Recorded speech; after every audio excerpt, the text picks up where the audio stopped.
హల్లెలూయా. మరి ప్రభునందు ప్రియులరా, ఇప్పుడు మనం మెయిన్ ట్రాన్స్ఫర్ ఏంటి, మామూలుగా ఉత్పత్తి అంటే పవర్ ఉత్పత్తి అయ్యేటువంటి పవర్ ప్లాంట్. దేవుని స్తోత్రం చెప్పండి. హల్లెలూయా. అట్లా అందించాలి పాస్టర్ గారు పాయింట్. దేవుని స్తోత్రము. కాబట్టి దయచేసి నేను ఏమంటానంటే, ఎక్కడో ఈ బొలిపి ఎలగలేదంటే పీసు ఎక్కడో పోయింది. స్తోత్రం. పీసు పోయింది, అంత పోలేదు, పీజు పోయింది. ఈ పీజు పెట్టావంటే మొత్తం పవర్ మొత్తం వచ్చేస్తుంది. నీలో ఏదో ఒక బలహీనత ఉంది. ఆ బలహీనత పోయిన దినాన నా దేవుడు నిన్ను హెచ్చిస్తాడు నీ సేవకుడిగా. దేవునికి స్తోత్రం. మోషేకున్నటువంటి గుణగణాలు మనం కలిగి బ్రతకాలి. మనం మెయిన్ ఫౌండేషన్ ఉండాలి. మనకి ఏముండాలి చెప్పండి? ఫౌండేషన్ అంటే పునాది ఉండాలి మనకి. పునాది లేకుండా ఇల్లు కట్టబడదు. దేవునికి స్తోత్రం. కాబట్టి ప్రియులరా, ఇక్కడ మనం గమనించండి, పవర్ ప్లాంట్ లేకుండా పవర్ మనకి ఎక్కడి నుంచి వస్తుంది? కాబట్టి దేవుని మీద నువ్వు పునాది వేయి. మోషే దేవుని ప్రజల కోసము దేవుని చేత కట్టబడ్డాడు. మోషే ప్రియులర మంచి పరిపాలన, మంచి నాయకుడయ్యాడు. నీలో నాయకత్వం కలిగిన లక్షణాలు నీలో ఉండాలి. భక్తి కలిగిన జీవితం నీలో ఉండాలి. పరిశుద్ధత నీలో ఉండాలి. దేవుని యొక్క కృప నీకు తోడై ఉంటే నీతో ఉన్న ఆ కృప లేక ఆయన సన్నిధి, ఆయన ప్రభావము, ఆయన అభిషేకము ప్రజల మీదకి వెళ్ళిపోతుంది. హల్లెలూయా. మోషేను ప్రియుల ప్రజలు వెళుతున్నప్పుడు మోషే ఏం చేశాడు? స్తోత్రము. మరి కర్ర పట్టుకొని ప్రయాణం చేశాడు. ఏంటయ్యా కర్ర అంటే? దేవుని వాక్యం. హల్లెలూయా. దేవుని వాక్యాన్ని పట్టుకొని వెళ్ళగలిగితే తప్పకుండా ప్రజలు క్షేమముగా ప్రయాణం చేస్తారు. ఈ 2025లో ఒక ప్రత్యేకమైన రీతిలో దేవుని పరిచర్య మనం కొనసాగించుదుము గాక. హల్లెలూయా. హల్లెలూయా. ఈ సంవత్సరంలో ప్రియులారా 2024లో బాప్తిస్మం ఎంతమందికి ఇచ్చారు? దేవునికి స్తోత్రం. 24లో ఎంతమందికి ఇచ్చావు? 2కి ఇచ్చారా? 3కి ఇచ్చారా? 4కి ఇచ్చారా? అసలు ఇవ్వలేదా? అయితే ప్రియులారా, ఒకవేళ ఇచ్చినా వీగపోయినా దేవుడు మాత్రము ఈ 2025లో మాత్రము దేవుడు అనేక ఆత్మలకు నిన్ను కాపరిగా నియమించాడు. దేవుడు అనేక ఆత్మలు నువ్వు దేవుని వైపుకు మళ్లించుదువగాక. నీ పరిచర్య దేవుని పవర్ దేవునికి శక్తి. అందుకే భక్తుడు పాట పాడతాడు. ఏమి తెలుసా?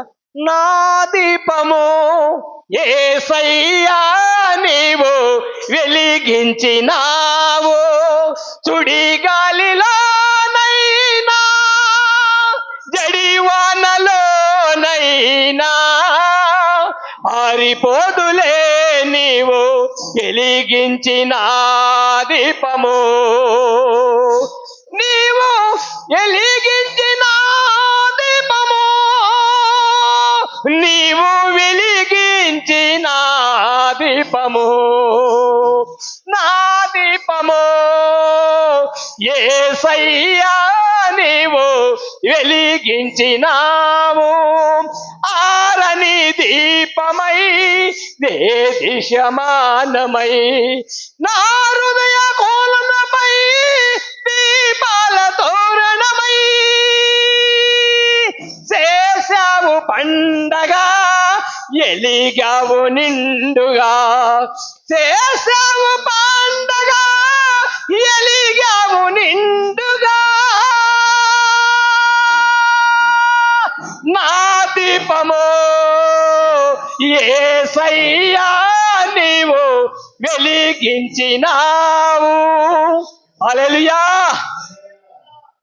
దేవుని యొక్క వెలుగుతో నింపబడి దేవుని యొక్క స్తోత్రం. మోషేను నడిపించిన దేవుడు నిన్ను నడిపించునుగాక.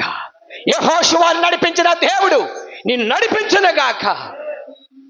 ఈ నూతనమైన ఈ సంవత్సరములో అద్భుతమైన గొప్ప ఆత్మలు దేవునికి స్తోత్రం. అపోస్తుల కాలమని ఎంతమంది అండి? ఎంతమంది? 100 చెప్పరే? సేవకులారా, మన సేవకులమా?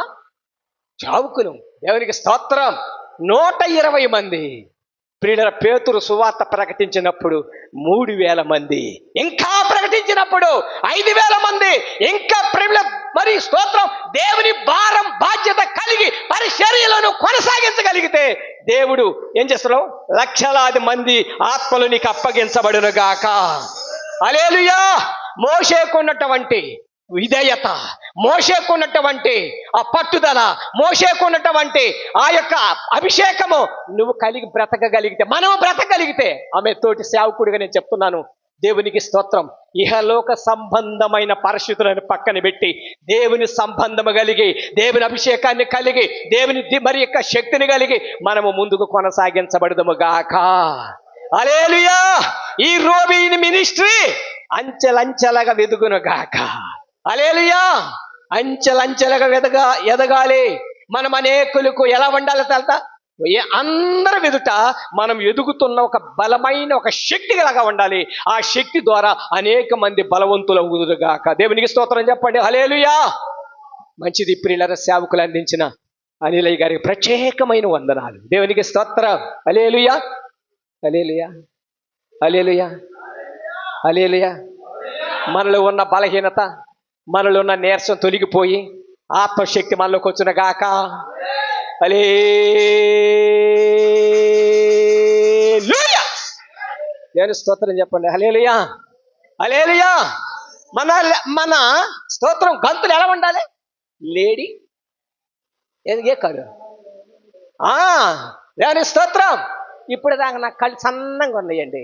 ఎందుక? షుగర్ ఉంది. స్తోత్రం. నాకు షుగర్ ఉంటే నాకు సన్నంగా ఉంటే, నీకు లేకుండానే సన్నంగా ఉన్నాయి. ఏంటి కారణమా? దేవునికి స్తోత్రం. మన కాళ్ళను ప్రియులరా గొప్ప శక్తి కలిగినటువంటి, బలము కలిగినటువంటి ఆ స్తంభాలుగా దేవుడు నిలబెట్టబడును గాక. హల్లెలూయా, హల్లెలూయా. ప్రార్థన చేసుకుని రెండవ ప్రసంగంలోకి వెళదాం. హల్లెలూయా, హల్లెలూయా. ఈ రెండవ ప్రసంగముల దేవుని సేవకులను పెద్దయ్య గారిని బలముగా వాడుకొనును గాక, బలముగా వాడుకొనును గాక. మనం ఏమై ఉన్నామో, మన పరిచర్య ఏమై ఉందో, మన పరిచర్యని ఉద్దేశించి, మనల్ని ఉద్దేశించి దేవుడు మాట్లాడుతున్న ప్రతి మాటకు మనం లోబడి దేవుని వాక్యాన్ని మనము మరి స్వీకరించి ఆ వాక్యం ద్వారా మనం బలపరచబడదుము గాక. ప్రార్థన చేసుకుందాం. ప్రేమ కలిగిన తండ్రి, కృప కలిగిన మా యేసయ్య, నీకు వందనాలు నాయన. దేవానికి స్తోత్రాలు ప్రభువా. మేము విధేయత కలిగి ఉండకుండా అవిధేయత కలిగి నాయన మా ప్రభువా మోషేలాంటి పరిచర్య చేయక, మేము ఒకవేళ తండ్రి నాయన తండ్రి ప్రభువా లోక వైపున చూచి మరి ప్రభువు ఇచ్చినటువంటి ఆ గొప్ప యొక్క పరిచర్యను మేము పోగొట్టుకున్నామేమో నాయన. అవో ప్రభువా, అహరోలు లాంటి సేవకుల పరిచర్య కాదు నాయన, మోషే లాంటి సేవ మేము చేసి మా ప్రభువా అనేకమైనటువంటి ఆత్మలు, అనేకమైనటువంటి ప్రజలను నీ వైపున మళ్లించడానికి గొప్ప కృప మాకు దయచేయుదువుగాక తండ్రి. మీరే మాకు సహాయం చేయండి నాయన. ఇదిగో నా ప్రభువా, మా తండ్రి, మా సేవకులు నాయన పెద్దయ్య గారు తండ్రి, అయ్యా మా నాయకులు ప్రభువా, అయ్యా నాయకులను బలపరచు దేవా, నీ దాసులు బలపరచు దేవా. వృద్ధాప్యములో ఉన్నాడు దేవా, నూతన బలము దయచేయి, నూతన అభిషేకం దయచేయి, నూతన వెలుగు దయచేయి, నూతన కృప దయచేయి. దేవుని మాటలు జీవము కలిగిన మాటలు, దేవుని మాటలు శక్తి కలిగిన మాటలు, దేవుని మాటలు బలమైన మాటలు, దేవుని మాటలు మా ప్రభువా ప్రపంచాన్ని కదిలించే మాటలు ప్రభువా నీ స్తోత్రాలు. నీ సేవకులు వాడుకున్నాయన ఇది నానయ్యా తండ్రి. అయ్యా నా దేవా, నీ సేవకుడు ప్రభువా, నీ యొక్క తండ్రి అయ్యా నీ బిడ్డ ప్రభువా నీ పక్షం నిలబడుతుండగా తండ్రి నూరంతల అభిషేకము దయచేయి నాయన. నీ బిడ్డను బలపరిచి మాకు కావలసిన సందేశమును మీరు మాకు అనుగ్రహించమని యేసయ్య పరిశుద్ధ నామములు అడుగుతున్నాము తండ్రి. ఆమేన్, ఆమేన్. రెండు చేతులు పైకి ఎత్తండి. హల్లెలూయా. మంచిది. సమయమందు మన రూబేన్ మినిస్ట్రీ ప్రెసిడెంట్ గారు అయినటువంటి పెద్దయ్య గారు దేవుని వాక్యాన్ని అందించవలసిందిగా అయ్యగారిని ప్రేమతో ఆహ్వానిస్తున్నా. చప్పట్లు కొట్టి అయ్యగారిని ప్రేమతో స్థలానికి ఆహ్వానిద్దాం. Praise the lord. హల్లెలూయా. స్తోత్రం, స్తోత్రం, స్తోత్రం.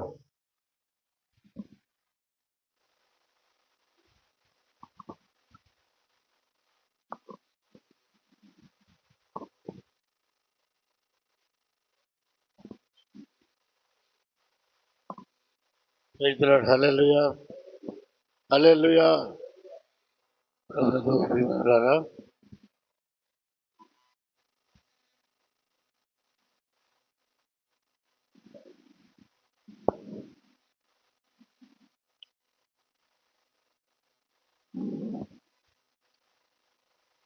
మన ప్రభు అయినటువంటి యేసుక్రీస్తు వారి శ్రేష్ఠనామములో మీ అందరికీ శుభవందనాలు తెలియజేస్తూ ఉన్నాను.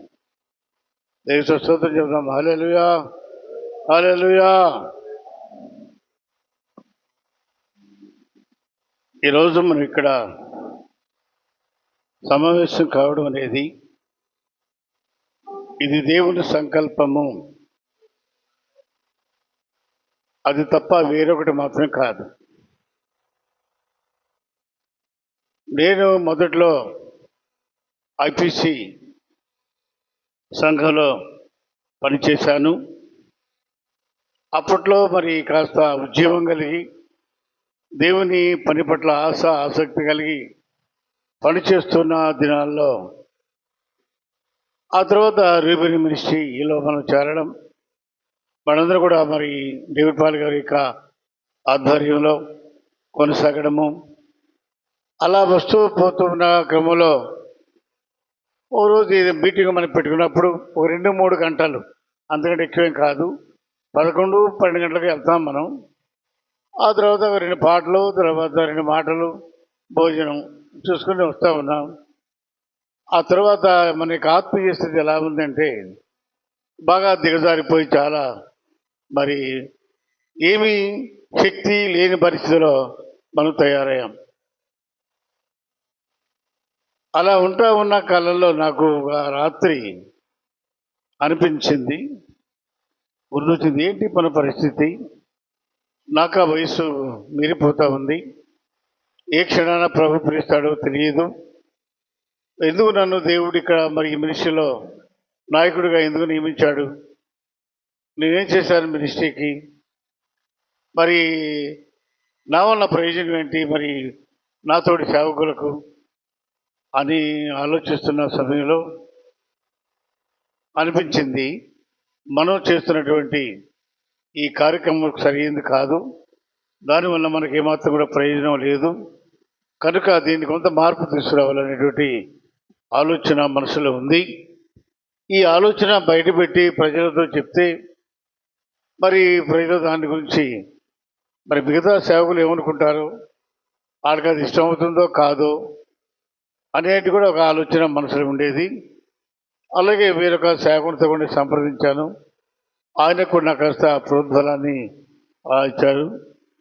ఆ తర్వాత నేను కొన్ని నెలలు ప్రార్థన చేశాను, ప్రభా నేను ఈ విషయాన్ని, ఈ మినిస్ట్రీ మీటింగ్ అనేది దానివల్ల మేము ఆత్మీయంగా బలం కలిగి లేము, మా కుటుంబాలు దీవెనకరంగా లేవు, మా సంఘాలు అంతకంటే కూడా మరి బలం కలిగి లేవు, కనుక కాస్తంత, ఎందుకంటే రాకడ దినాల సమీపంలో ఉన్నాం మేము, ఈ రాకడ దినాల సమీపంలో ఉన్న కాలంలో మేము పరిశుద్ధులముగానే పిలిచినాడు, ఆ పరిశుద్ధత ఈరోజు లేదు, మాలో ఆ యథార్థత లేదు, ఆ త్యాగం లేదు, ఆ ప్రార్థనా జీవితం లేదు, ఆ విశ్వాసం లేదు, ఆ ప్రేమను కోల్పోయాం, కనుక ఇవి మరలా మాలో పుట్టించి ప్రభా అని ప్రభుని అడుగుతూ ఏమో.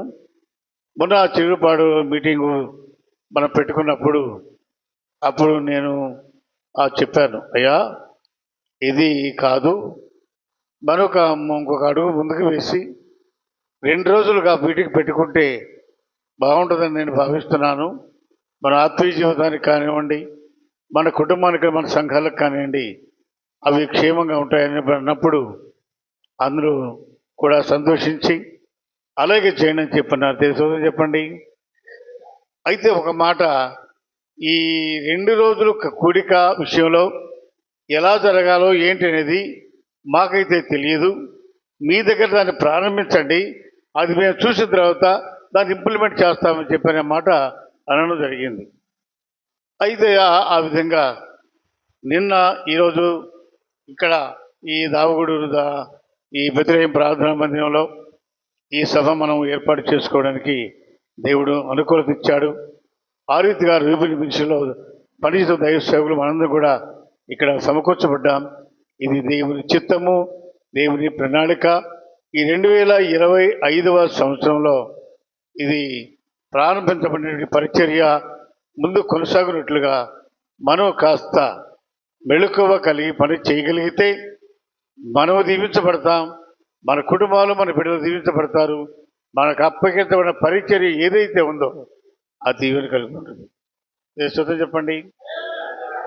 అయితే పరిశుద్ధ గ్రంథం నుంచి ఒక మాట చదువుతున్నాను.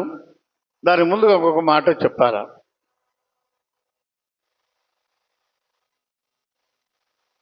అది అది చెప్పొచ్చా చెప్పకూడదు అనేది కాదు, అంటే కూడా నేనేది కూడా నేను మనసులో దాచుకొనలేను.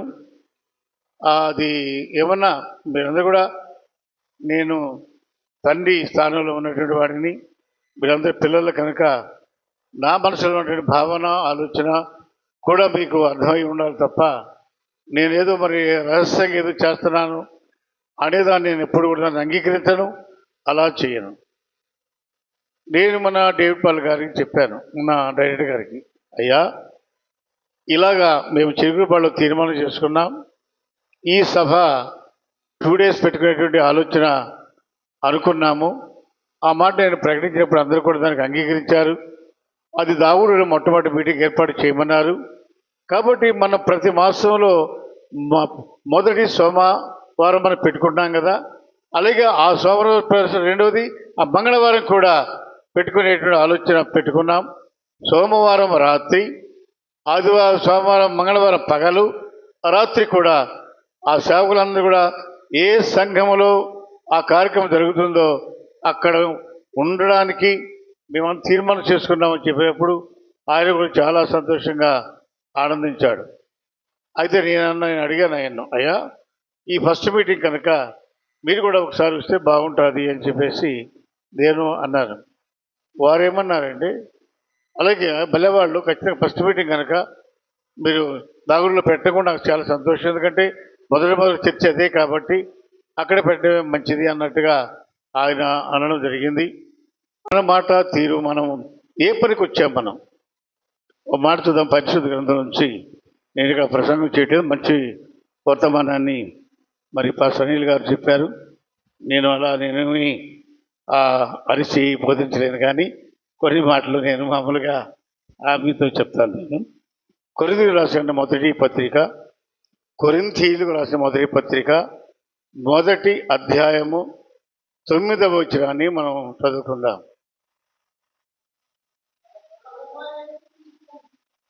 మన ప్రభు అయిన యేసుక్రీస్తును తన కుమారుని సహవాసం ఇమ్మిని పిలిచిన దేవుడు. అది ఎవరు సహవాసానికి వచ్చామండి? ఎవరు మన ఫ్రెండ్? ఎవరు మన స్నేహితులు?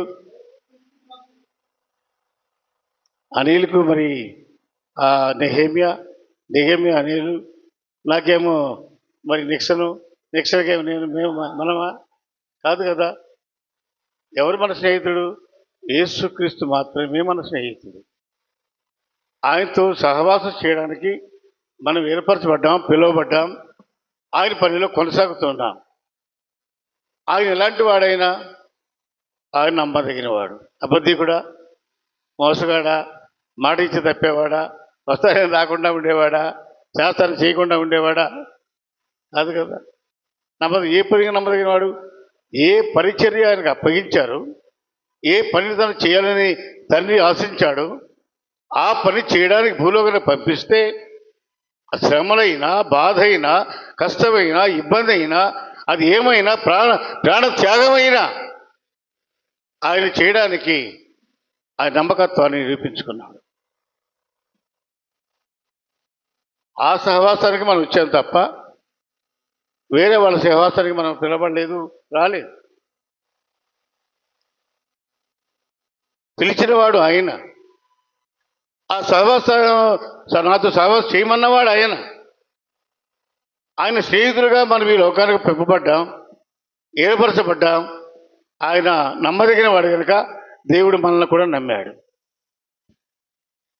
మనందరం కూర ఇప్పుడందరూ కూడా దాగుడు బెత్లెహేము చర్చిలో కూర్చున్నాం. మనం అందరూ తలా ఒక గ్రామానికి చెందిన వారం. ఎవరు కూడా మామూలుగా ఈ గ్రామం నేను చిన్నబాబు తప్ప ఎవరు కాదు. ఏ సహవాసంలో ఉన్నాం మనం? రూబేను మినిషి సహవాసంలో మనం ఉన్నాం కనుక ఆ సహవాసాన్ని పిలిచి దేవుడు నీకు నాకు బాధ్యత అప్పగించి ఓ సంఘాన్ని ఇచ్చి పరిచయం చేయడానికి నిశ్చయించాడు కనుక ఆ పరిచర్యలో మనం కొనసాగుతున్నాం కనుక మనం ఆ సహవాసంలో కూడుకున్నాం. ఆయన నమ్మదగిన వాడు, పిలిచిన వాడు నమ్మదగిన వాడు. మరి పిలువబడిన వారికి నమ్మకత్వం అక్కర్లేదా? మనం ఎలా ప్రవర్తిస్తారో సరిపోతుందా? మనం ఏది మాట్లాడితే సరిపోతుందా? మనం ఎలా నడిస్తారో సరిపోతుందా?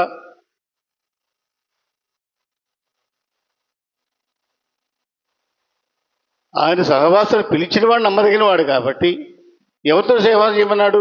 యేసుక్రీస్తు సహవాసం చేయమన్నాడు. మనల్ని అంటే మనం దేనితో సహవాసం చేస్తున్నాం? డబ్బుతో సహవాసం చేస్తున్నామా? పేరు ప్రఖ్యాతతో సహవాసం చేస్తున్నామా? విలువలతో సహవాసం చేస్తున్నామా? దేనితో మన సహవాసం?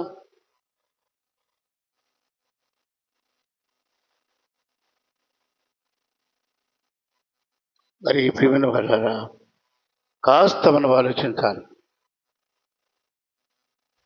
ఏదో మనం వెళ్ళిపోతున్నాం, కాలం గడిచిపోతూ ఉంది, జరిగిపోతుంది. అక్కర్లా నీకు 1000 మంది 5000 మంది అక్కర్లా. నీకు ఒకరిని రక్షించు, ఒకరు నడిపించు ప్రభు దగ్గరికి. వారిని పరలోకం తీసుకెళ్ళడానికి నువ్వు సిద్ధపరచు. రేపు దేవుని దగ్గర నువ్వు నిలబడినప్పుడు నిన్ను ఆ పరిచయను ఆ ఒక్కడిని చూసి శభాష్ అంటాడు తప్ప, ఈ లోకంలో 1000 మంది ఉందా, 5000 మందిని సంపాదించిన ఎవడు కూడా యోగ్యుడు కానప్పుడు దానిని బట్టి దేవుడు నిన్ను బట్టి సంతోషిస్తాడు.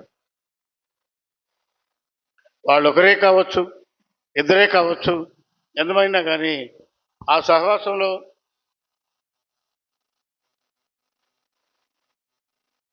సరి నీతిలో నడిపించేటువంటి బాధ్యత దేవుడు మనకు అప్పగించాడు. జ్ఞానులని సిగ్గుపరచడానికి లోకంలో ఉన్న వెర్రివారినైనా మనలను దేవుడు ఏర్పరచుకున్నాడు. మనగడ తెలివైన వాళ్ళు లేరా? మనగడ జ్ఞానవంతులు లేరా?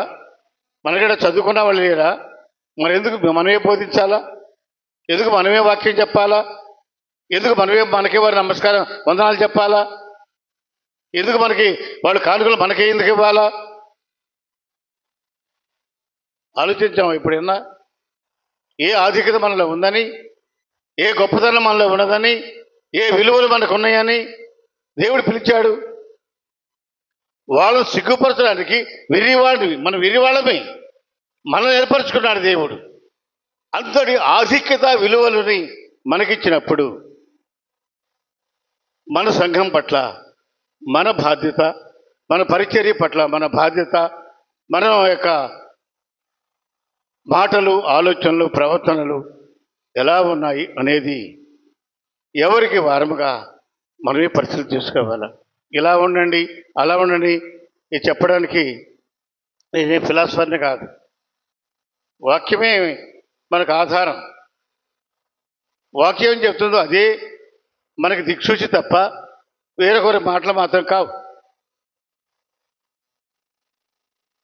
అపోస్తలుడు పౌలు ఆయన కూడా మనలాగే వాక్యోపదేశం చేస్తా, ఒకప్పుడు మనం ఎలాంటి వాళ్ళం? భ్రష్టులవి, గాలికి తిరిగిన వాళ్ళమే, చెడ్డ పనులు చేసిన వాళ్ళమే, దేవుని అవిధేయంగా జీవించిన వాళ్ళమే, దేవునికి అపనమ్మకస్తులుగా ఉన్న వాళ్ళమే. అయినా నిన్ను నన్ను దేవుడు ఎలా పిలిచాడు అలాగుని అపోస్తలుడు పౌలు గారు కూడా సంఘాన్ని హింసిస్తూ, ఇబ్బంది పెడుతూ, కష్టపెడుతూ, చంపుతూ, కొడుతూ ఈ రకరకాల కార్యాలు చేస్తున్న వ్యక్తిని కూడా దేవుడు చూశాడు. వరి లాభం లేదురా, వీడు ఇంకా ఉంటే సంఘాన్ని పాడు చేస్తాడు, కాబట్టి వీడిని దర్శించకపోతే వీడి సంఘాన్ని ఏమైనా చేయగలడు అని గ్రహించి దేవుడు పౌలు గారిని దర్శించి ఆయన స్వాధీనంలోకి తీసుకున్నాడు. తెలుసో చెప్పండి. అలాగే నిన్ను నన్ను బట్టి కూడా ఇదే ఆ కోణమే. మన పూర్వ స్థితి, మన పూర్వ ఆచారాలు, పూర్వ కార్యాలు, చేసే పనులు, ఎలాంటి వారమో, ఏ విధంగా ఉన్నామో, ఎంతటి వారంగా ఉన్నామో, ఏ విధంగా అవిధేయులుగా జీవిస్తున్నామో అలాంటి స్థితి నుంచి దేవుడు తప్పించి నిన్ను నన్ను ఆయన పరిపించి దేవుడికి స్నేహితులుగా చేశాడు. చేసేదో చెప్పండి. అయితే మనం ఎలాగా ఉన్నాము అనేటువంటి విషయాన్ని నేను ఎక్కువ రిఫరెన్సెస్ మీకు చెప్పి మీరు నాకంటే ఎక్కువ రిఫరెన్స్ చెప్పగలరు. ఇప్పుడు ఆయన మరి పాస్ గారు చాలా పెద్ద వాక్యం చెప్పారు. ఆయన అంత వాక్యం కాదు, కానీ ఇంకొక మాట చెప్తాను నేను. ఈ అపోజిట్ పౌలు గారు ఆయన మరి మనుషు చంపేవాడు గాను, దోషకుడు గాను, చెడ్డవాడుగా ఉన్నటువంటి ఆయన మార్పు చెందిన తర్వాత ఆయన సంఘానికి ఏం బోధిస్తున్నాడు, ఇది ప్రధానం కావాలి. ఆయన మళ్ళాంటి సేవకుడే కదా, ఆయన మళ్ళాగా బోధించేవాడే కదా. మరి ఆయన సంఘానికి ఏమని చెప్తున్నాడు ఆయన? 11వ అధ్యాయము, అదే మా మొదటి కొన్ని రాసిన పత్రిక 11వ అధ్యాయం మొదటి వచ్చినాన్ని ఒకసారి చూద్దాం. నేను క్రీస్తును పోలి నడుచుకొనుచున్న ప్రకారము మీరును నన్ను పోలి నడుచుకోండి. వేరే వాళ్ళని చూపెట్లా ఆయన, వేరే వాళ్ళు కూడా చెప్పట్లా. యేసు మరి దేవుడు ఉన్నాడుగా, దేవుని పోలి నడుచుకోండి చెప్పట్లా. నేనేమో క్రీస్తుని పోలి నడుచుకున్నట్టుగా మీరు నన్ను పోలి నడుచు. ఎవరికి చెప్తాడు ఈ మాట? కొరింథీ సంఘానికి. సంఘ వ్యతిరేకత, వాళ్ళ యొక్క మరి పద్ధతులు సరిగా లేని కారణం చేత, వారి యొక్క ఆలోచన సరిగా లేని కారణం చేత, వారి యొక్క స్థితిని ఎరిగినటువంటి పౌలు గారు, నేను క్రీస్తును పోలి నడుచుకున్నట్లుగా మీరు నన్ను పోలి నడుచుకోనండి. ఎవరికి మాదిరి కావాలి? ఓ సేవకుడు కుటుంబానికి మాదిరి కావాలి, ఓ సేవకుడు సంఘానికి మాదిరి కావాలి. ఏ విషయంలోనైనా కావచ్చు, ఏ పద్ధతిలోనైనా కావచ్చు, ఏ ఆలోచనలోనైనా కావచ్చు. ఈ ధైర్యంగా నువ్వు నేను ప్రకటించగలగాలి ఈ మాట.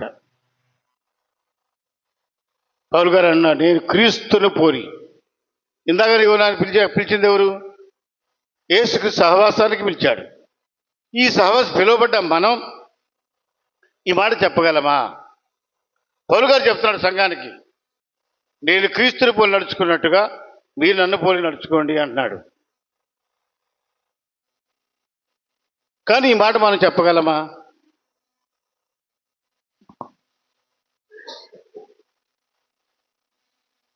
ఇలా గమనించండి,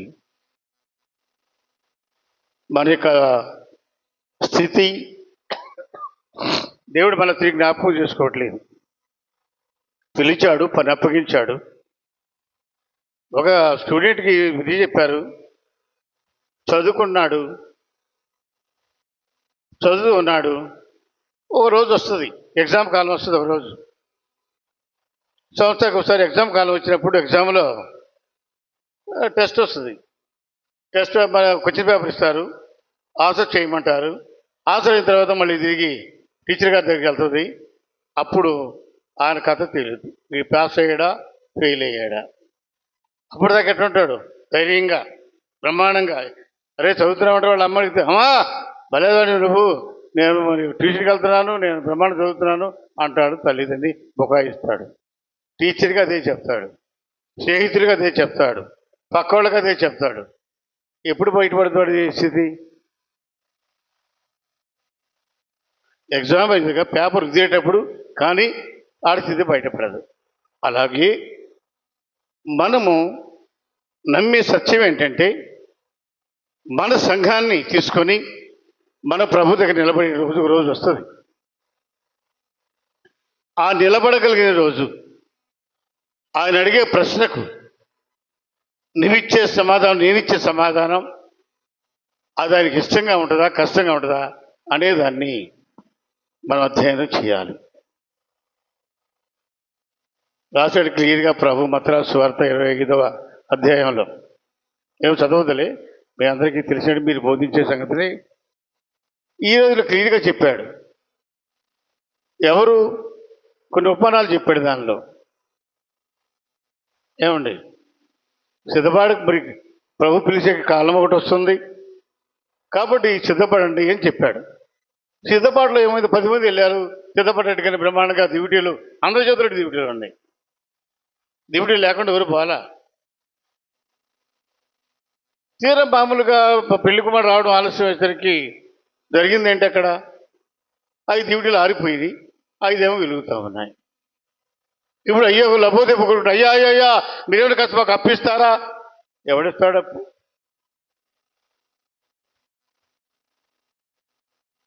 కనుక మనకు సిద్ధపాటు కాలం ఉంది. సిద్ధపడడానికే దేవుడు మన ఈ లోకంలో ఉంచాడు. అందుకే మనం బ్రతికున్నాం, అందుకే మనం చెల్లిస్తున్నాం. ఏ సంఘాన్ని నమ్మాడు, ఏ సంఘంలో నువ్వు చేస్తావని నమ్మాడు ఆయన. ఆ పరిచర్య నీకు నాకు అప్పగించాడు ఆయన. ఈ సంఘాన్ని కాయడానికి, దీన్ని వేపడానికి, దీన్ని పరిశుద్ధపరచడానికి, దీన్ని ప్రభు దగ్గర నిలబెట్టడానికి నాకు బాధ్యత ఇచ్చాడు, నీకు బాధ్యత ఇచ్చాడు. సంఖ్య కాదు కావాల్సింది. దీనిలో ఏమయ్యారు వాళ్ళు? 5 దినాలు లోపలికి వెళ్ళిపోయారు, 5 పెట్టి తలిపేయబడ్డారు. అది సంఘానికి మనం జ్ఞాపకం చెప్పడానికేనా ఇది? ఈ బోధ మనకు అక్కర్లేదా? మనకు వర్తించదా?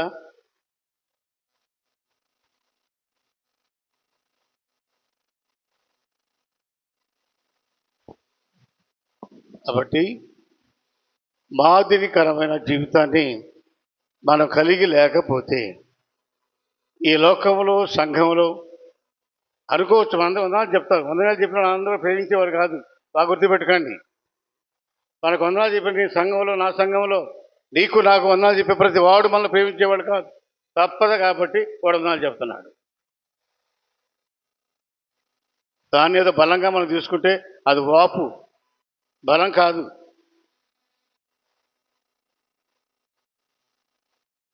దీనికి మిక్కిలిగా మన పరిచర్యలో మరొకసారి అనాలిసిస్ చేసుకోవాలి, ఆలోచించాలి. మన పాటికి మనం వ్యక్తిగతంగా మన ఇంట్లో ఒంటరిగా ఉన్నప్పుడు ఏంటి, నేను ఎక్కడో వాడిని, ఎందుకు పిలువబడ్డాను, ఏ పద్ధతిలో దేవుడు నన్ను పిలిచాడు, ఏ సంఘం నాకు అప్పగించాడు, సంఘం నన్ను పోషిస్తుంది, సంఘం నాకు అన్నం పెడుతుంది, సంఘం నాకు విలువనిస్తుంది, సంఘం నన్ను గౌరవిస్తుంది. ఇవన్నీ కలలేదు కారణం ఏంటి? ఆయన పిలువబట్టే కదా. ఆ పిలుపు తగినట్టుగా నేను ఉన్నానా అనేదాన్ని మనం కాస్త ఒంటరిగా ఆలోచించగలిగితే ఎవరికి చెప్పనక్కర్లా, ఎవరికి బోధించనక్కర్లా.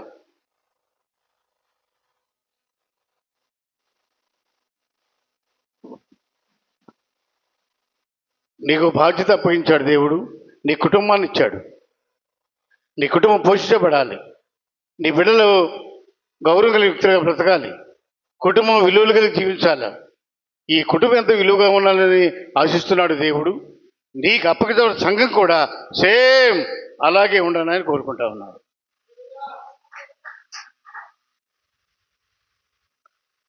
అది ఒకలాగా, మనం ఒకలాగా, మన అక్కలు తీర్చబడతా, మన లగ్జరీ గడుపుకుంటా, మన యొక్క ఆలోచనలు మనం జరిగించుకుంటా దాని పని మనం నిర్వీర్యం చేస్తే దేవుడు అన్నడు కూడా క్షమించడు. అలాగే ఏ మినిస్ట్రీ మనకు స్థానం ఇచ్చిందో, ఏ మినిస్ట్రీ మనకు విలువనిచ్చిందో, ఏ మినిస్ట్రీ నీకు బాధ్యత గురించి నిన్ను ఆయన పరిచయం చేర్చుకుందో, అది విలువ కలిగి ఉంటే ఆ విలువ నీకు నాకు కూడా వస్తుంది. అది విలువ లేనిదిగా ఉందనుకోండి, మనకు కూడా అంతే, మనకు కూడా విలువ లేని వాళ్ళం అయిపోతాం.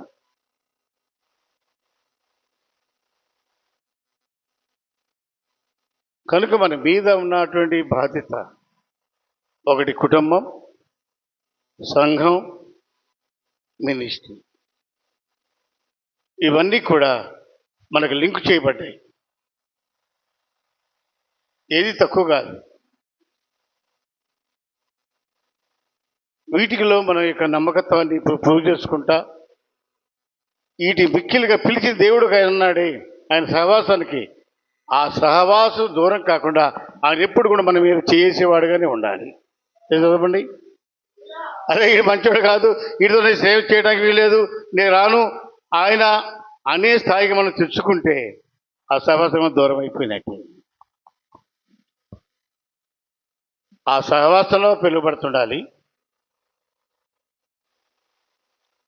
సంఘాన్ని ఏ పద్ధతిలో వాళ్ళు మనల్ని పోషించడానికి బాగా గమనించండి.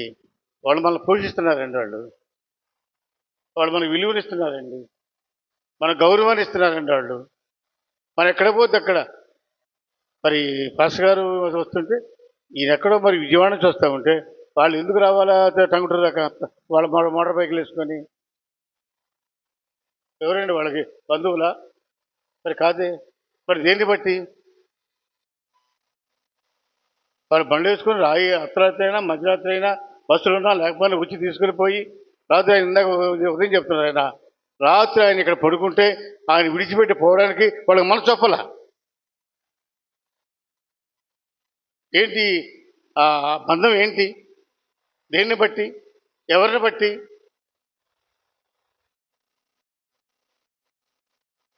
ఇది కాస్త ఆలోచించగలిగితే మన జీవితాలు ధన్యం అవుతాయి.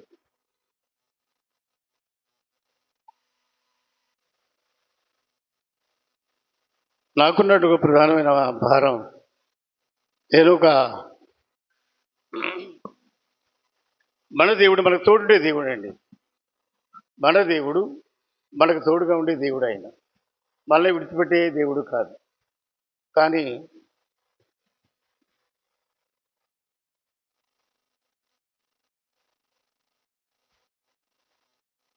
ఈ మందిరంలో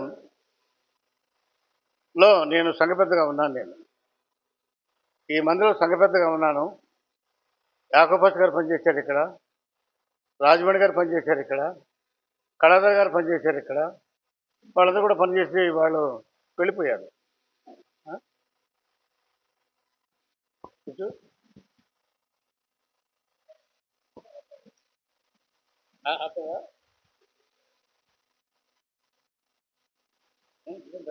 వేరే విషయం కాదు. నేను సంఘపెద్దగా ఉన్నాను. నేను అలా సంఘపెద్దగా ఉండి పనిచేస్తున్నటువంటి కాలంలో వరుసగా ఒక్కొక్కరు వాళ్ళు మరి యాకోబాస్గా వెళ్ళిపోవడం అంటే ఆయన మానుకున్నాడు, వేరే ప్రాంతానికి వెళ్ళిపోయాడు. ఆ తర్వాత రాజమణి గారు వచ్చారు, ఆయన ఇక్కడ మానుకుని వేరే ప్రాంతానికి ఆయన వెళ్ళిపోయాడు. కళాధర పని చేస్తా ఉన్నాడు, నేను ఉన్నాను ఇక్కడ. నేను సంఘపెద్దగా ఉన్నాను.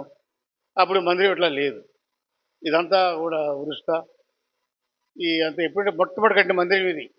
కింద మట్టితో మట్టితో కూడా కలిపేస్తే అదంతా ఊడిపోతా, వర్షం పడతా గందరగోళంగా, కింద నాపరాడు సరిగ్గా లేక నేనే చిన్న చిన్న మొక్కలు సాపలేదు, నేనే చింపుకోవడం, నేనే వేసుకోవడం, పాస్టర్ గారికి పరిచయం చేయడము, వాళ్ళకి అన్నం తీసుకుని నెత్తి మీద పెట్టుకొని మంత్రం తీసుకొచ్చి ఇక్కడ పాస్టర్ గారికి మంచాలు వేయడం, అన్నాలు తెచ్చి పెట్టడం, ఆయన నేను వండించుకొని తీసుకొచ్చి చేసి పరిచయం చేస్తూ ఉండేవాడిని. సరే, దేవుడి సంకల్పం ఏంటో మరి తెలియదు. దేవుడు దేని విషయంలో ఇష్టపడ్డాడు నాకైతే తెలియదు. కానీ దేవుడి పరిచర్య విషయంలో రాకుమార యేసత్తును నువ్వు ఇక్కడే పరిచయం చేయి, నీకు నేను తోడుగా ఉన్నాను అన్నాడు.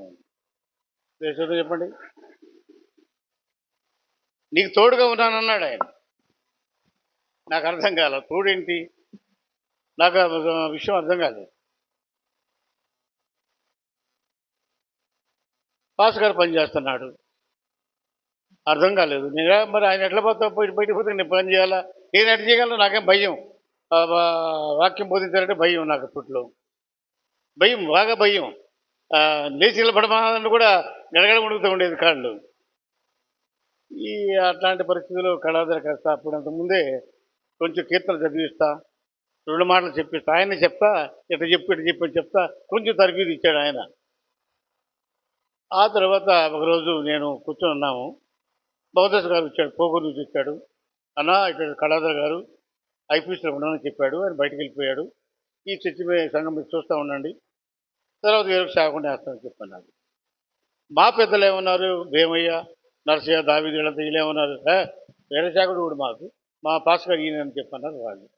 పాస్ గారిని కాదుగా, ఎందుకో దేవుడు వాళ్ళతో ఆ మాట పలికించాడు. ఇక అతను వారం నెల లోపల ఆయన మీటింగ్ పెట్టమని పెట్టి ఇక్కడ వచ్చి 10-12 మంది సేవకులు, దాంట్లో తిమోతి కూడా ఉన్నాడు. అప్పుడు ఆయన సేవకుడు, ఏ సేవకుడు రాలా. వీళ్ళంతా కలిసి మమ్మల్ని స్టేజ్ మీద పిలిచి మా భార్య భర్తని మన ఎత్తి మీద ఒలిగి మనం పోసి మోకరింపు చేసి అందరు చేతులు పెట్టి ప్రార్థన చేస్తారు. ఈ రోజు సేవకుడు సేవకుడు వీళ్ళే అని చెప్పన్నారు. అప్పటికి నాకు ట్రైనింగ్ లేదు, ట్రైనింగ్ నాకు లేదు. ఆ తర్వాత చేశాను అనుకోండి, అప్పుడు ట్రైనింగ్ లేదు నాకు. అప్పుడు ఎలా ఉందంటే ఈ మందిరము పెచ్చుకులు పడిపోతూ ఉంది. ఈ పడిపోతూ ఉంటే నాకేమనిపించింది, ఇదేంటి ప్రభా ఇది, వాళ్ళందరూ పనిచేసినప్పుడు బాగానే ఉంది కదా, నేను చెలకి పడిపోయింది ఏంటి, మీరేమో నేను తోడుగా ఉన్నాను, నువ్వు నా పని చేయి మీరు అన్నారు, దీంట్లో నేను పని చేస్తూ ఉంటే ఎవడన్నా పెళ్ళబడి చస్తాడు, నేను నిందవుడు పోయాలయ్యా అని అడుగుతూ ఉండేవాడిని దేవుని నేను. అలాగా డేవిడ్ పాలు విమల గారు చనిపోయారు, డేవిడ్ పాలు మోస్తున్నారు. హార్ట్ మ్యాన్ గారని ఒక ఫాదర్ ఉన్నాడు, వీళ్ళకి సహాయపడేవాడు ఆ రోజుల్లో. ఆయన ఒకసారి వచ్చాడు, ఇక్కడికి చూపించాం, అయ్యా మా మందిరం శిథిలావస్థలో ఉంది, కాస్త హెల్ప్ చేయండి అని చెప్పి అడగడం జరిగింది. ఆ తర్వాత అప్పుడు ఆయన మరి సైలెంట్గా వెళ్ళిపోయారు. ఆయన నేను వెళ్ళి వాళ్ళని అడిగితే వాళ్ళే ఉన్నారు, నువ్వు 1,50,000 రూపాయలు నాకు ఇస్తే మేము మందిరం స్లాబ్ వేస్తామన్నారు వీళ్ళు. వీళ్ళు అన్నదమ్ములు ఇద్దరు. నేను ఎక్కడ తెచ్చా 1,50,000 రూపాయలు, నా దగ్గర ఎక్కడుండి 1,50,000 రూపాయలు ఇచ్చే స్థాయి నాకుందా? సరే ఈ రోజు అంటే ఒకవేళ సంపాదించి ఇవ్వగలనేమో, కానీ ఆ రోజుల్లో ఒక 1,000 రూపాయలు అంటేనే చాలా గగనంగా ఉన్న రోజులకి. చాలామందిని అడిగాను నేను, వెళ్ళాయా ఈ సంగతి మందిరం శిథిలావస్థలో ఉంది అని అడిగాను నేను వెళ్ళి. అడిగితే వాళ్ళు ఏమన్నారు, ఇస్తామని అంటున్నారు కానీ ఇవ్వమని అనడం లేదు, ఇస్తాము అని చెప్పి అంటున్నారు కానీ ఇవ్వము అని అనడం లేదు, కానీ ఇవ్వాల నా చేతికి. వాళ్ళే మాకు ఇస్తే కానీ మేము మొదలు పెట్టమన్నారు వాళ్ళు. నేను అప్పుడు ఏం చేశానంటే, ఇది మొత్తం ఏమన్నా కానీ ఈ దేవుడు ఎడ జరుగుద్ది, మీరు కూలగొట్టి మా ఇంటి దగ్గర డేరాలు వేసి అక్కడ జరిపిస్తామని అనుకోవటం. ఎప్పుడు ఇది కూలగొట్టానో అప్పుడు ఫోన్లు చేయడం ప్రారంభించారు, అయ్యా పలానా రోజు మీరు అడిగారు కదా చర్చ్ స్లాబ్కి వచ్చి తీసుకెళ్ళండి. అడ్డా తీసుకెళ్ళి వాళ్ళకి డబ్బులు ఇచ్చాను. ఈ స్లాబ్ వేయడానికి నేను ఈ ఊరుడిని కాబట్టి, ఇది నా ఊరు కాబట్టి, నా మందిరం కాబట్టి నాకు ఆ భారం ఉంది కనుక నేను చేయగలిగాను. కానీ అదే బయట సేవకులది ఎవరికి పట్టిందండి బాధ? గ్రామం ఇష్టపడి చేస్తే ఉంటాము, లేదా మాకేం పట్టింది అనరా? ఖచ్చితంగా నేను మాట అది. మరి ఎందుకు నేను తోడుగా ఉంటానో నాకు తెలియదు.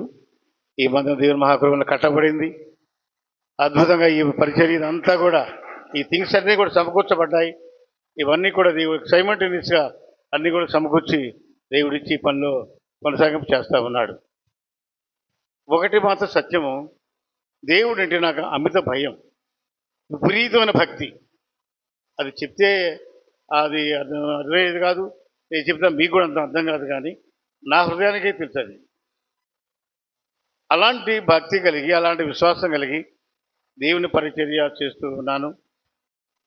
ఆ తర్వాత దేవుడు ఈ రూబెన్ మినిస్ట్రీలో పరిచయం దేవుడు కృపనిచ్చాడు. ఈ పరిచయం కొనసాగుతున్న కనుక నాకున్న తలంపు ఏంటంటే, నేను ఇప్పుడు అసలు విషయం చెప్తాను. ఏది ఏమైనా మనం ఎప్పుడు రాలిపోతామో తెలియదు, కానీ ఒక జీవాన్ని తీసుకురావాలి సంఘాల్లో. దేవుడు నాకు బాధ్యత ఇచ్చాడు. ఈ బాధ్యతని నేను దానిని నాకు అది హక్కుగా భావించి, ఆస్తిగా భావించి మన సంఘాల్లో ఒక జీవాన్ని తీసుకురావాలా, ఐపీఎస్లో ఉన్నటువంటి పూర్వపు వైభవాన్ని తీసుకురావాలనేటువంటి భావన చేత నేను అక్కడ మాట్లాడటం జరిగింది. మీ అందరి అంగీకారంతో మాత్రమే రాత్రి మనం సమకూర్చబడ్డాం. అద్భుతమైన రీతిలో రాత్రి కూడిక జరిగింది. రాత్రి ఇది ఏముంటుందండి, రాత్రి మన స్థుతి కూడా జరిగిందండి. చిన్న నాకు చూపించాడు, ఉదయం వచ్చి నాకు చూపించాడు. రాత్రి ఇంటికి వెళ్ళాను. 4 గంటలకు లేచి 6 గంటల వరకు ఏ అద్భుతమైన పరిచర్య చెప్పండి. ఆ మంటని దేవుడు తీసుకురావడం కారణం, ఏ పర్పస్తో మనం ఈ పనిని ప్రారంభించామో ఆ ఉద్దేశం మాత్రమే తప్ప ఎవరి గొప్పతనమో ఇక్కడ కాదు. నా గొప్పతనం కాదు, మీ గొప్పతనాలు కావు. ఆ దేవుని యొక్క చిత్తమై ఉంది, దేవుడు మరి మన ప్రాంతాన్ని ప్రేమిస్తున్నాడు అనేది రాత్రి ఈ నా సన్నివేశం నుంచి నేను గుర్తించగలిగాను. కాబట్టి ప్రియమైన వాళ్ళారా, నేను మీకేమీ ఎక్కువ వాక్యం బోధించడం లేదు, కానీ ఒకటి, మన క్రీస్తు సహవాసంలో ఉన్నాం, పిలిచిన దేవుడు నమ్మదగిన వాడు, నెంబర్ 1. 2, పౌలు అన్నాడు, నేను క్రీస్తుని పోలి నడుచుకున్నట్టుగా మీరు నన్ను పోలి నడుచుకోండి. ఈ 2 విషయాలలో మనం కాస్తంత ఆలోచన కలిగి ఏ పరిచయం దేవుడు మనకు అప్పగించాడో దాని నమ్మకత్వాన్ని చూపిస్తూ పరిచయకులు మనం ప్రయాసపడితే దేవుడు మాకు విడిచిపెట్టే దేవుడు కాదు. స్నేహితులు విడిచిపెట్టంట, బంధువులన్నా విడిచిపెడతారు, కానీ స్నేహితులు విడిచిపెట్టేవాడు కాదు అంటారు పెద్దలు. అందుచేత ఆ సహవాసంలో మనం ఉన్నాం. ఒకరినొకరు ప్రేమించుకుందాం. ఎవరు తక్కువ కాదు మనలో, ఎవరు ఎక్కువ కాదు మనలో, అందరూ సమానులమే. వయసులు తేడా ఉండొచ్చు, వయసులు తేడా తప్ప పిలుపులో తేడా లేదు, ఆత్మీయతలో తేడా లేదు, ప్రేమలో తేడా లేదు, అందరూ సమానమే. కనుక ఎవరిని పరిమరించినా వారిని గౌరవించుకుందాం, ప్రేమగా మాట్లాడదాం. ఇక్కడ ఒక మాట, బయట ఒక మాట వద్దు. అలా మాట్లాడున్నాం మన గతంలో, వద్దు, వదిలేద్దాం. ఏది మన హృదయంలో ఉందో, హృదయము నిండిన దాన్ని బట్టి నోరు మాట్లాడు నుంచి ఉంది కనుక అలాంటి పాత స్వభావాన్ని విడిచిపెట్టి నూతన ఆలోచన కలిగి నూతన సంవత్సరంలో నూతన కార్యాల వైపు మనం ప్రయాణం చేస్తున్నాం కనుక ఈ సత్యాన్ని గమనించి మీ అద్భుతమైన కృపలో మన ముందు కొనసాగుతూ ఈ రూబిని మినిస్ట్రీలో ఒక మంచి ఉత్తమమైనటువంటి సేవకులుగా మనం బలపరచబడుతూ ఈ అద్భుతమైన కార్యాలను దేవుడు మనకెప్పుడు ఏ పరిచర్య అయితే ఉందో దానికి దేవునికి నమ్మకంగా, యథార్థంగా, ప్రీతికరంగా, ఇష్టంగా చేస్తూ ఒకరినొకరు ప్రేమించుకుంటూ, ఆదరించుకుంటూ, ధైర్యపరచుకుంటూ ఈ సహవాసాల ముందు కొనసాగుదాం. దేవుడి మాటలు దీవించి ఆశీర్వదించుగాక.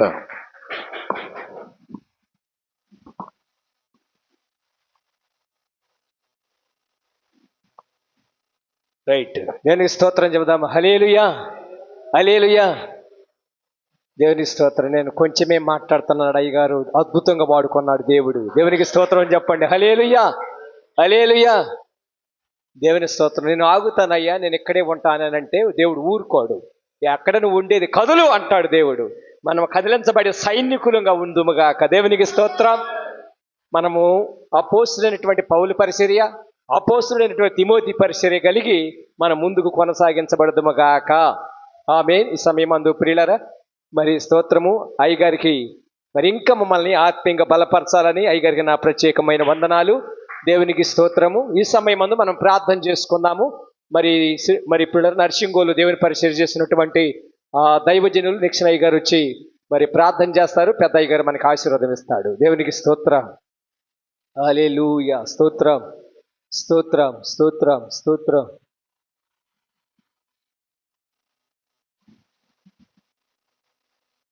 Praise the Lord. Hallelujah. Hallelujah. Hallelujah. ఏ పాటి వాడను దేవా నీతోటి నడచుటకు, ఏ పాటి వారము దేవా నీతోటి నడచుటకు, మా కోటి అనుభవ భారములు సరిరావు నీ ముందరా, నా కోటి అనుభవ భావములు సరిరావు నీ ముందరా, మధురమైన ప్రేమ నన్ను ఎన్నడు విడువని ప్రేమ, నా దోషమంతయు కడిగిన ప్రేమ, నన్ను కనికరించిన ప్రేమ, ఏ పాటి వాడను దేవా నీతోటి నడచుటకు. Praise the lord. మమ్మల్ని మిక్కిలిగా ప్రేమించిన మా తండ్రి, నీ ప్రశస్తమైనటువంటి మా ప్రభువా, నీ ప్రసన్నత, మీ సన్నిధిని మా తండ్రి, ఈ ఉదయకాలం నుండి మధ్యాహ్నం వరకు నాయన జరిగినటువంటి నీ సేవకులకు ప్రత్యేకమైన కోడికలు మా ప్రభువా, నాయన మీ దాసుల ద్వారా నా తండ్రి మీరు మాతో మాట్లాడినందుకు మీకే స్తోత్రాలు. అయా మేము నామకార్థమైన పరిచర్య నుంచి నీకు నమ్మకమైన పరిచర్య చేసేవారుగా మార్చండి. నామకార్థమైనటువంటి నాయన మా ప్రభువా, అయా నీకు స్తోత్ర పరిచర్య వల్ల దానిలో వచ్చేటువంటి నాయన నీకు వచ్చే మహిమ, అయా సంఘానికి వచ్చే ఆశీర్వాదం లేదు. మొదటి మీద ఆశలు చెప్పినట్లుగా మా ప్రభు నీకు స్తోత్రం.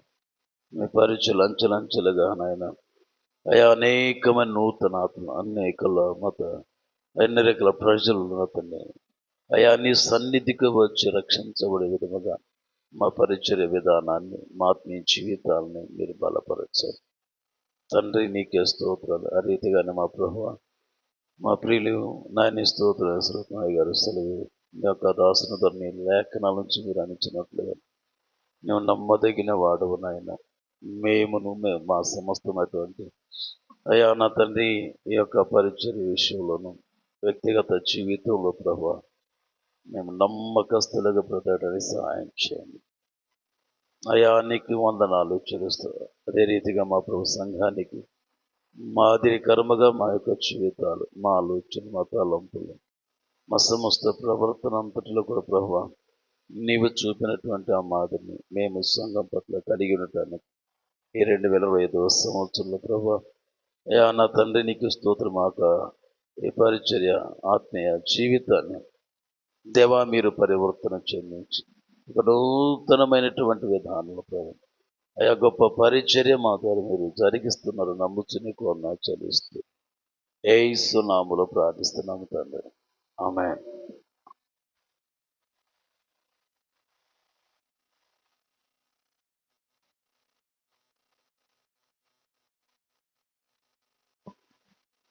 మన తండ్రి అయిన దేవుని ప్రేమ, కుమారుడు యేసుక్రీస్తు వారి కృప, పరిశుద్ధాత్మ దేవుని అన్యోన్య సహవాసము, ఆయన సన్నిధి, ఇక్కడ చేరినటువంటి దైవ సేవకులు వారికిని, వారి కుటుంబాలకు, వారి బిడ్డలకు, వారి సంఘాలకును, అలాగే ఈ రూపని మనిషి అయా నాయకులైనటువంటి డేవిడ్ పల్లయ్య గారు అమ్మగారి బిడ్డల కుటుంబానికి పరిచర్యకు ప్రభు రాకడ వరకు సదాకాలము తోడుండి నడిపించును కాక.